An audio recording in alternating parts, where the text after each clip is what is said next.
O, bore da chi gyd a chroeso i'r gwasanaeth y bore yma. A hitha sgwrs yn bore Sul y Pentecost neu'r Silgwyn. Mae'n hyfryd iawn bod gyda chi, nad ydw i ddim gyda chi chwaith. Ond dyna fod, yn ydi arfer erbyn hyn efo byw yn y byd rhithiol yn do, un ffordd neu llall. A gai ddiolch yn fawr iawn i Peredur fel arfer am hwyluso trefniadau, am ei hynawsedd arferol yn yng ngalluogi i bore yma i fod mewn 2 le, 2 brif ddinas ar yr un amser. Wel, gadewch i ni felly addoli'r arglwydd gyda'n gilydd. Dywedodd Iesu, bydd yr eiriolwr, yr ysbryd glân anfona'r tad yn fenw i, yn dysgu popeth i chwi, ac yn dwyn ar gof i chwi y cwbl a ddywedais i wrthych. Pan ddaw ef, ysbryd y gwirionedd, bech arwain chwi yn yr holl wirionedd. Gawn ni gydweddio. Ysbryd glân Duw, fel y deithos ar ddisgyblion Iesu ar y Pentecost cyntaf, mewn gwynt nerthol a thafodau tân, gan ei llenwi a grym a hyder i wneud pethau mawr drosod. Tyrd atom ninnau nawr. Tyrd, megis anadl Duw i'n bywhau. Tyrd, megis tafod tân i'n puro. Tyrd, megis dŵr bywiol i'n diwallu. Tyrd, megis gwynt nerthol i'n hadnewyddu. Tyrd megis colomen a'r hoen i dangnefedd. Tyrd arglwydd yn dy lawnder, a llanw ni a holl lawnder Duw. Amen. A'n henyn cyntaf ni bore yma ydy rhif 580 yn caneuon ffydd, o Dduw, rho im dy ysbryd ddaw a gres.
Mae yna 3 darlleniad y bore yma, a phob un ohonyn nhw yn ymwneud â rhodd yr ysbryd glân. Mae'r darlleniad cyntaf o Efengyl Iesu Grist yn ôl Ioan, rhan o'r 4 bennod ar 10, a dechrau darllen yn y 15fed adnod. Addor ysbryd. Os ydych yn fy ngharu i, fe gadwch fy ngorchmynion i, ac fe yfynaf unna i'm tad, ac fe rydd ef i chwi eriolwr arall i fod gyda chwi am byth, ysbryd y gwirionedd. Ni all y byd ei dderbyn ef, am nad yw'r byd yn ei weld nac yn ei adnabod ef. Yr ydych chwi yn ei adnabod, oherwydd gyda chwi mae'n aros, ac yno chwi y bydd. Ni adawaf chwi'n amddifad, bydd o fy nôl ato chwi. Ymhen ychydig amser ni bydd y byd yn yngweld i ddim mwy, ond byddwch chwi'n fy ngweld fy mod yn fyw, a byw fyddwch chwithau hefyd. Yn y dydd hwnnw, byddwch chwi'n gwybod fy mod i yn fy nhad, a'ch bod chwi yno fi, a minnau yno chwithau. Pwy bynnag y mae fy ngorchmynion i ganddo ac sy'n ei cadw hwy, yw'r un sy'n fy ngharu i. A'r un sy'n fy ngharu i, fe'i cerir gan fy nhad, a bydda finnau yn ei garu, ac yn famlygu fy hun iddo. A rwyf wedi dweud hyn wrthych, traw i fy'n aros gyda chwi. Ond bydd yr eriolwr, yr ysbryd glân anfon ar tad yn fenw i, yn dysgu popeth i chwi, ac yn dwyn ar gof i chwi, y cwbl a ddywedais i wrthych. Ac yna mae'r ail ddarlleniad o lyfr yr Actau, a rhan o'r ail bennod, y 4 adnod cyntaf, sef dyfodiad yr ysbryd glân. Ar ddydd cyflawni cyfnod y Pentecost, yr oeddent oll ynghyd yn yr un lle, ac yn sydyn fe ddaeth o'r nef sŵn fel gwynt grymus yn rhithro, ac fe lanwodd yr holl dŷ lle roeddent yn eistedd.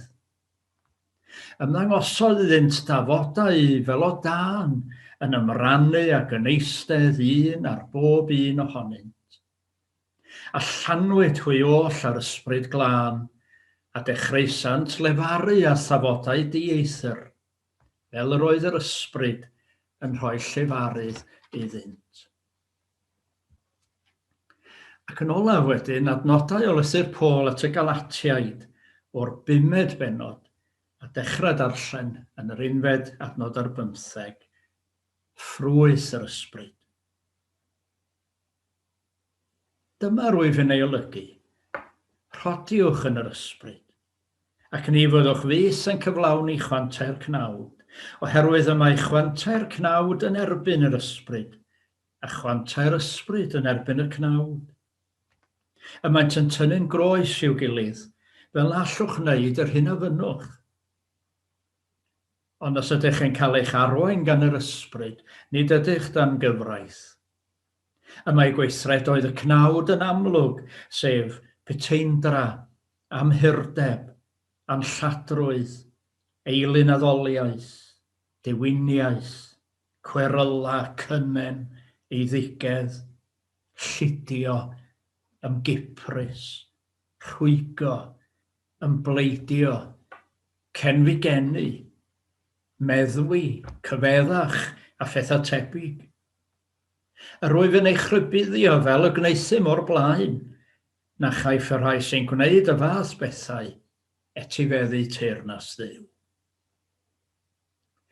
Ond ffrwyth yr ysbryd yw cariad, llawenydd, tangnefedd, goddefgarwch, caredigrwydd, daioni, ffyddlondeb, addfwynder, hunandisgyblaeth.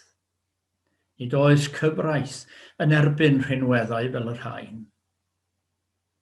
Y mae pobl Crist Iesu wedi croeshoelio'r cnawd ynghyd â'i nwydau a'i chwantau, os yw ein bywyd yn yr ysbryd, yno hefyd bydded ein buchedd.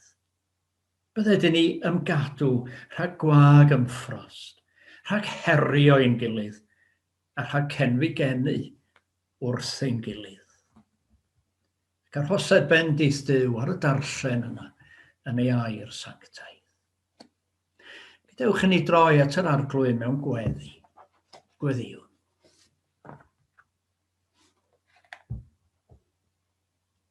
Ysbryd glân, yn dod megis gwynt a thân, yn rhydd ac anorchfygol.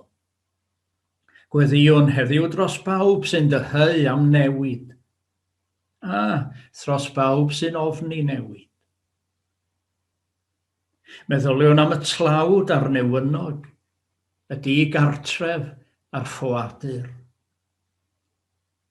A chofio'n arbennig o dad nefol am y sefyllfa druenus yn India ar hyn o bryd, lle mae cymaint yn dioddef effeithiau'r pandemig, ac ar ben hynny, y stormydd garw sydd wedi'i taro. Meddyliwn am y gwael a'r di-waith, y gorthrymedig a'r di-obaith, yr rhain a llawer mwy, sy'n ysu am ddechreuad newydd, cyfle i ail gychwyn. Boed i'w gweddiau gael eu hateb, a'i breuddwydion gael eu gwireddu. Fel y deithost ar adeg y Pentecost, tyred eto heddiw. Gweddiwn dros yr rhai sy'n gweld newid fel bygythiad. Popeth yr oeddent yn ymddiried yno'n cael ei chwythu ymaith, a phethau dieithr yn cael ei gorfodi arnynt, a dyfodol ansicr. Dyn ni'n cyflwyno i ti o dad, dy eglwys yma o fewn ein gwlad. Wrth i ni erbyn heddiw llacio llawer iawn o'r cyfyngiadau a fu arno ni ac edrych ymlaen at ddychwelyd i'n capeli unwaith eto. Fe wyddon ni hefyd yn bod ninnau yn cael ein herio i newid. Newid i'n ffordd o addoli ac o genhadu. Boed i ni ymdawelu, gan wybod i sicrwydd byth bynnag arall all newid y byddi di yn aros yn ddi-gyfnewid. Fel y deithost ar adeg y Pentecost, tyrd eto heddiw. Ysbryd glân yn dod mor dyner ar golomen, gweddiwn dros bawb sy'n dyheu am dangnefedd, a phawb sydd wedi colli golwg ar yr hyn y mae tangnefedd yn ei olygu. Meddyliwn am rai mewn cartrefi a chwalwyd gan densiynau, teuluoedd a rwygwyd gan ddadlau ofer. Cymunedau sy'n cael eu creithio gan ragfarn, hiliaeth a diffyg goddefgarwch. A gwledydd sy'n cael ei darnio gan ryfel. Dyn ni'n cyflwyno i ti yn arbennig ein tad, y sefyllfa rhwng yr Israeliaid a'r Palestiniaid, ac yn gweddio am gymod a heddwch yn y rhan honno'r byd. A dyn ni'n cofio am y rhai sy'n dioddef y fath ormes, y Myanmar. O boed i ddeialog gael goruchafiaeth ar wrthdaro, ac undod ddisodli'r rhaniad.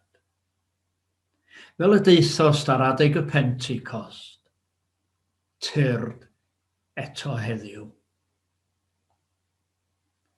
Gweddiwn dros y rhai sy'n llenwi bywydau a sŵn eu weithgaredd gan ofni wynebu'r hunan mewn amser o fyfyrdod tawel. Yn ceisio cuddio eu hymdeimlad o wacter.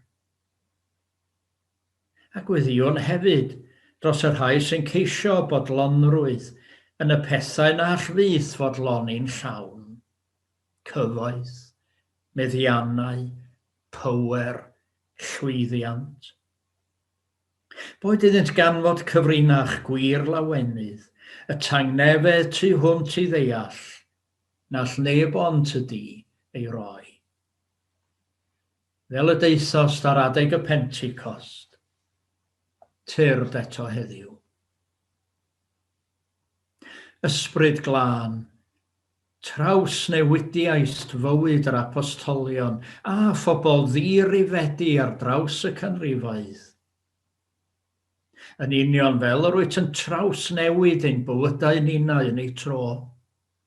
Pob un yn cael ei adnewyddu trwy dy nerth holl alluog.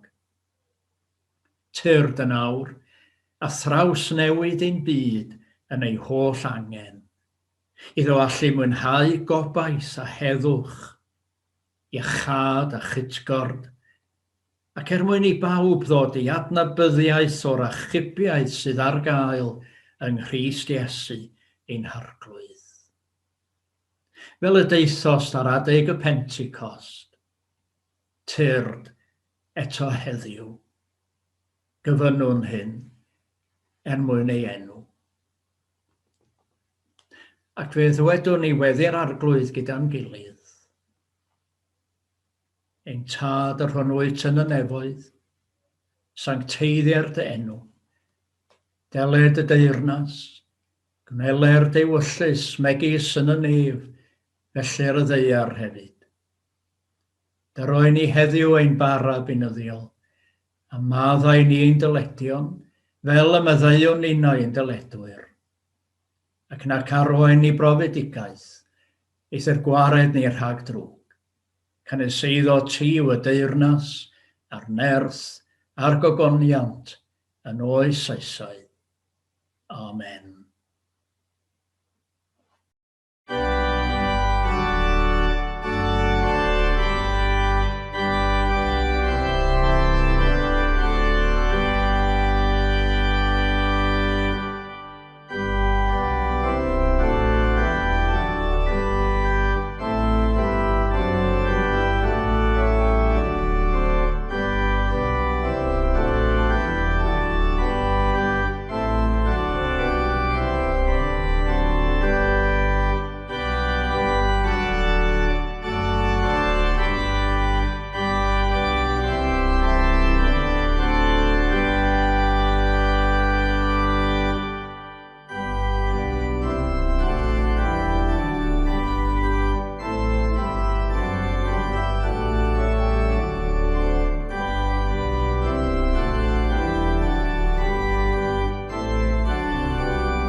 Penblwydd hapus i ni heddiw.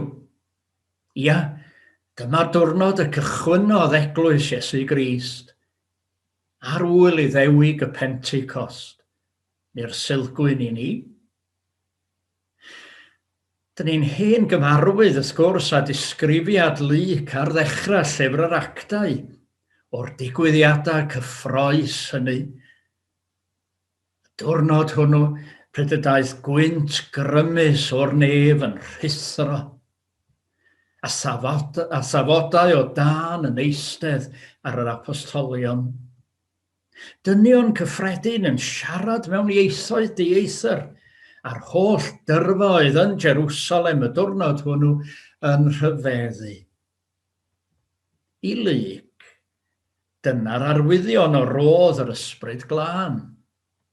Ac wrth i lyfr yr Actau fynd rhagddo, dyn ni'n gweld yr apostolion yn iachau cleifion yn enw Iesu Grist, yn cyhoeddi'r ffydd yn hyderus, yn llawn o'r ysbryd glân mydd yr hanes, ac eglwys yn tyfu o ddydd i ddydd, meddyliwch, o ddydd i ddydd, 3,000 yn cael ei bedyddio mewn un diwrnod. Ydy, I lyg, mae'r ysbryd glân yn ei amlygu ei hun trwy bethau mawr rhyfeddol yn dydy. Mae'r disgrifiadau yna'n gwneud i mi feddwl am gerdd ddramatig cynnan i'r ysbryd glân. Dych chi'n ei gofio tybed? Pan ddaw yr ysbryd sanctaidd, fe ddaw fel nerthol wynt, yn rhwygo drwy'r fforestydd ac yn rhuo ar ei hynt. Ac os byddi yn y corwynt, pan mor coed fel tonau'r môr, cura denaid megis penwn o flaen anadliadau'r ior. Nes hwylio fel yr eryr ar y storm i entrych nen, ac angerdd y tymhesgloedd yn itganu uwch dy ben. Ac yno'n fyd, gwrandewi, os gwrandewaist yn dy dduw, rhag colli dim o'r miwsig sydd yn chwiban fflangell Duw. O, mae'n gerdd wych ac yn ddisgrifiad dramatig fel un lyg o rodd yr ysbryd glân. Ac mewn canlyniad i'r pethau yna, fe aethon ni sôn am yr ysbryd glân a'r Pentecost mewn terma hiraethus a dweud y gwir. Mae yna rhywbeth wedi'n gadael ni, a dyn ni'n dyheu am ei gael o'n ôl eto. Dyn ni'n cymharu'n sefyllfa bresennol efo'r hyn dyn ni'n darllen amdano'n llyfr yr Actau.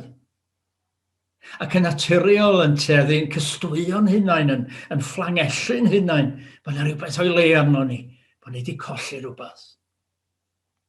A mae hynny yn o'i hun, wrth gwrs, yn ymwneud ni'n ddi-hyder, wrth i ni geisio wynebu problemau dyrys yn hoes yn hunain.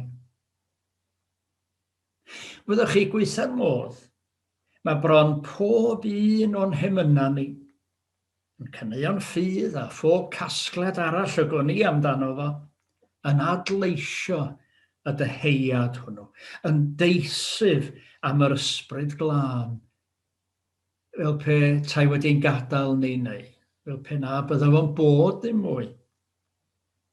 A chi enghraifft o anfon di'r ysbryd glân yn enw Iesu mawr a'i weithrediadau megis tân o deied i fi lawr.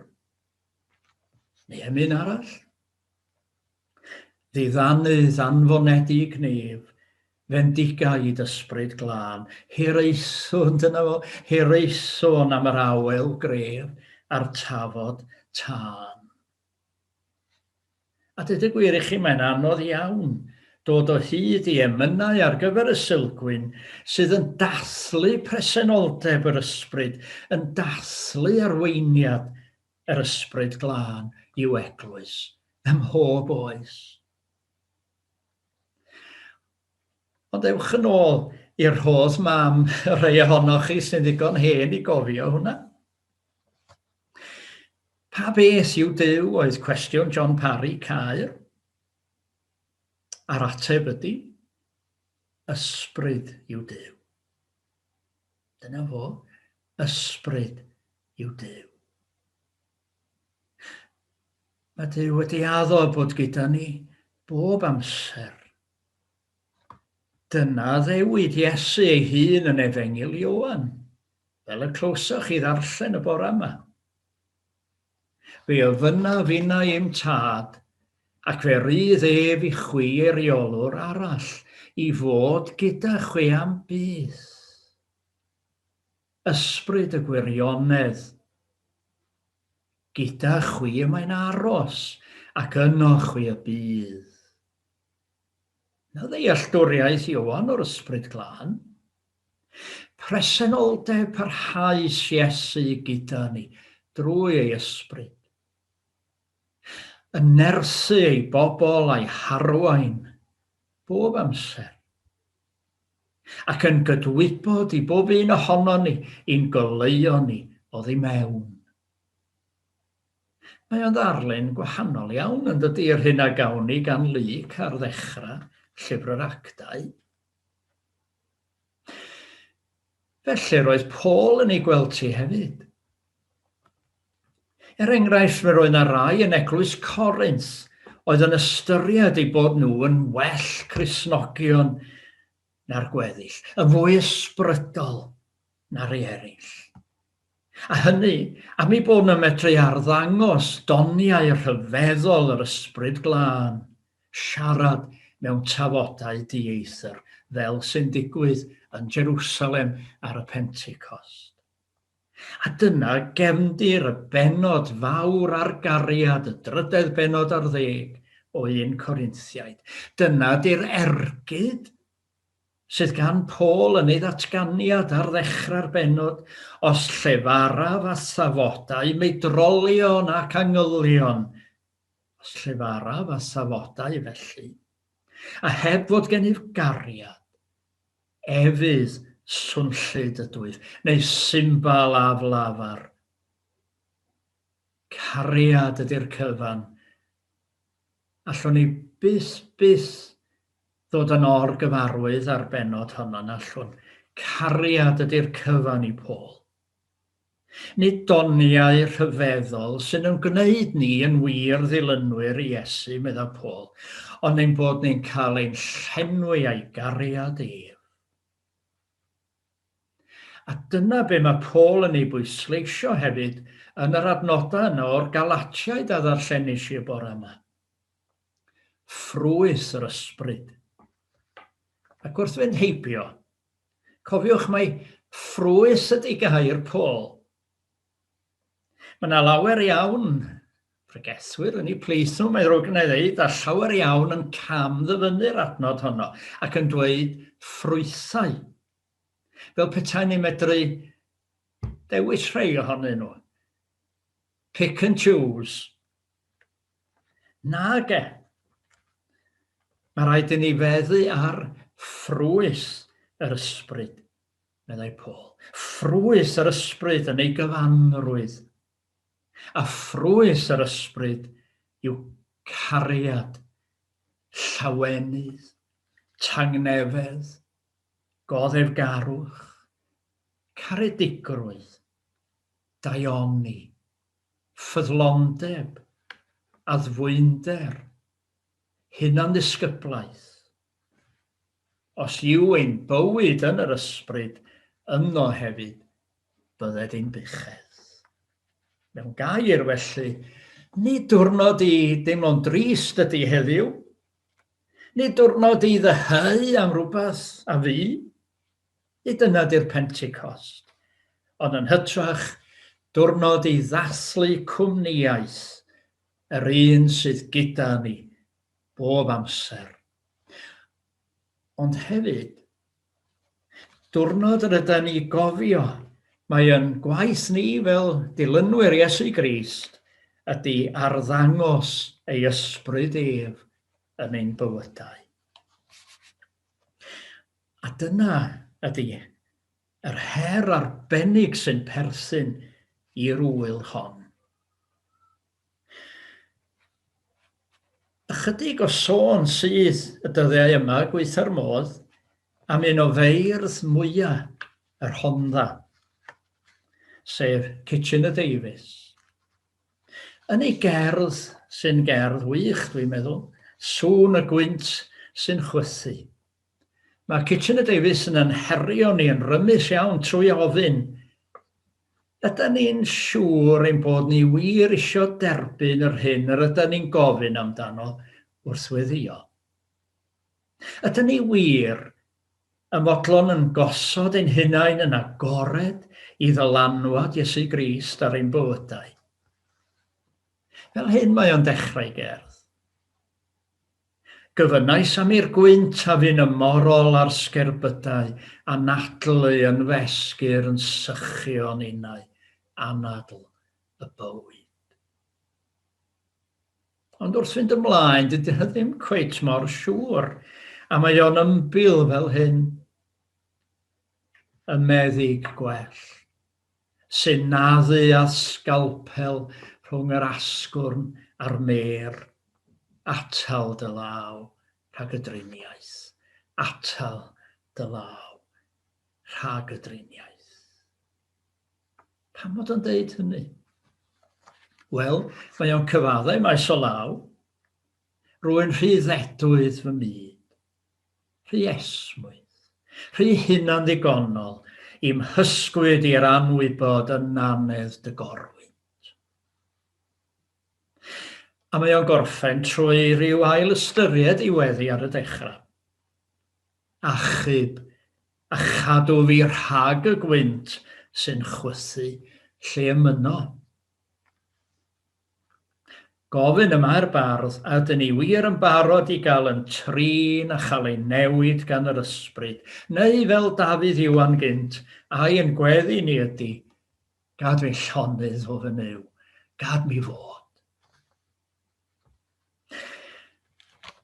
Oeddwn ni'n gosod rhaglen newydd ar yng nghyfrifiadur y diwrnod o blaen. Wahanol iawn i Peredur, dwi fawr o foi ar y cyfrifiadur ma'n iawn, ond o'n i'n gosod rhyw raglen newydd arno fo. Ac yn ystod y broses, fe ddath yna'r cwestiwn yma i fyny ar fy sgrin. Do you want to make changes to your computer? O, mam bach, dwi'm yn gwybod yn oed, dwi eisiau newid yn gyfrifiadur. Ydy o'n golygu newid, a dwi'm yn gwybod. A be nes i wrth gwrs, ffôn y ffrind. A dyna mae'r Pentecost yn gofyn i ni mewn gwirionedd, ynde? Nid sut y mae cael y gwynt nerthol a'r tafodau tân yn ôl, ond ydw i eisiau cael fy newid gan ysbryd Iesu Grist. Mwyn ei enw. Amen. Ar emyn olaf, a mae rhaid mi ddweud un o'n hoff emynau, os nad fy hoff emyn i'n ymwneud ar Pentecost, 589 yn Caneuon Ffydd. Ysbryd graslon, rhoi mi fod yn raslon fel tydi.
A bydded i ras ein harglwydd Iesu Grist, a chariad Duw a chymdeithas yr ysbryd glân aros gyda ni oll.